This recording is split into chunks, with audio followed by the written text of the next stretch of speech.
Hi everybody, this is Jarrett Struby with my Mod Year 11 case study.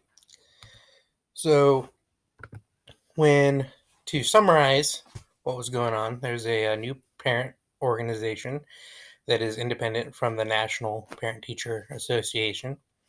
The principal has in the past had a positive relationship with the old organization, and so had hoped to continue that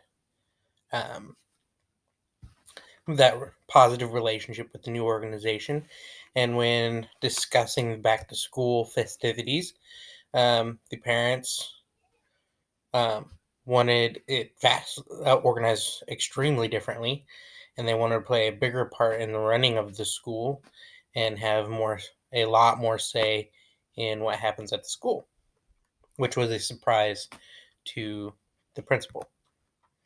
So there are a lot of potential issues here. There is FERPA, which is always a concern in school, making sure that all students have access to a free and appropriate education.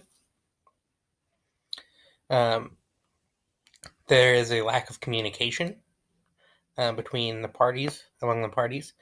Um, uh, Difficulty in collaborating as a result of this absence of open and clear communication. The relationships aren't there. Of course, the parents wanting to take um, a lot more active role in their students' education. There's going to come up against board policies and state guidelines and state laws and federal laws, all that might affect some of their aspirations. And there's also the issue of confidentiality, especially if parents are wanting a voice in um, staffing and hiring and firing and evaluations. So those are all issues that need to be contended with. So ultimately, what's happening is there's a potential conflict between administration and parents over control. And this is a result of a breakdown in communication and collaboration. So here are the facts. First off, they're meeting in the principal's office, which gives the principal um, it's not in a neutral ground, it's the principal's territory. There is new leadership, and so there's no real relationships. Um, there's no established relationships between the principal and the leadership of the PTO, and so um, that those relationships need to be fostered and developed. Um, Neither they don't have a common understanding of their roles in this partnership. Those roles need to be defined. The principal was not aware of the previous meeting where uh, the different groups were put together over different aspects of the schooling. The new format for back to school is vastly different and puts a lot more, requires teachers to give up a lot more of their time. And, but I think it's encouraging that the parents are really interested in collecting data. So, depending on how they go about that, it could be really powerful. So, to review and prioritize some of these things, um, the first and most important thing is making sure that there's a partnership with the PTO. While officially the PTO doesn't really have any power or much power, because they are the parents of the students, they can make life difficult if not, partnered with and worked with and listened to and heard. And, you know, it is to everyone's benefit to take them seriously and develop that relationship and not just dismiss them. Um, there needs to be a clarification of roles and responsibilities. Who does what and who can do certain things and who is responsible for doing certain things.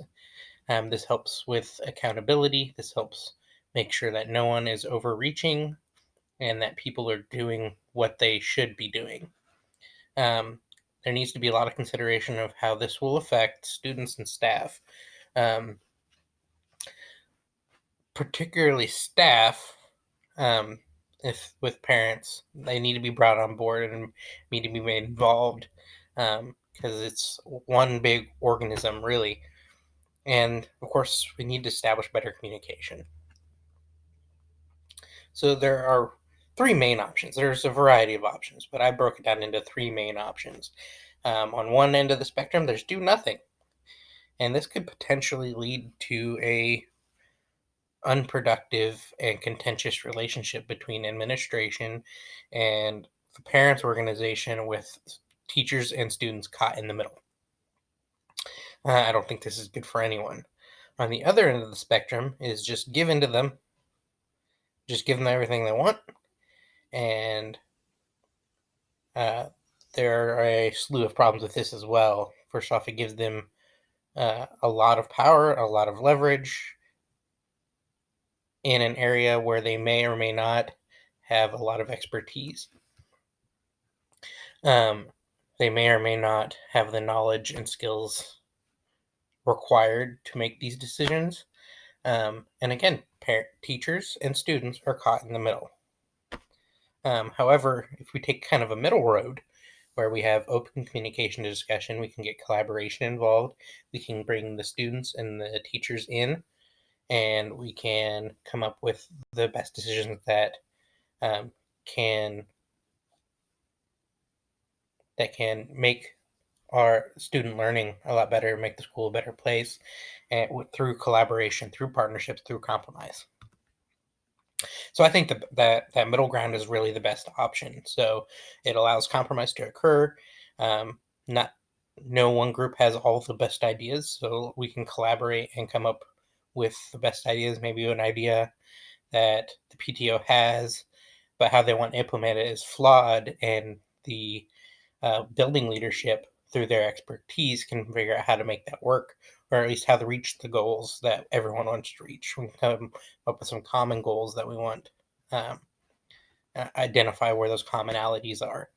And of course, having that relationship with trust and communication is always beneficial. So how do we implement this? So implementing this, first off, I'd want to consult the district, make sure that I am aware of where the district stands on these sort of relationships, and what is going to be accepted and what is going to be appropriate, and making sure that I don't make any decisions that will later have to retract.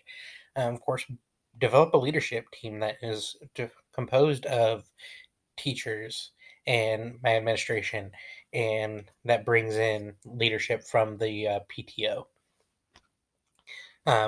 so that we can have open communication and we can discuss topics and people can be heard and solutions can be found. Part of that is establishing norms and expectations. So what is appropriate, what is okay, and what is expected of everyone, so that we can have some accountability for everyone involved. Accountability is incredibly important. And then, of course, through all that, we need to determine a course of action. What are our goals? Of course, the ultimate goal should be, the education of our students, probably tied to our district and buildings mission and vision. Gather data is always good. It's always good to have data to help kind of guide discussion. It is helps us know what's working, what's not working, what do we need more of, what do we need less of, what do we need to get rid of, and where can we improve.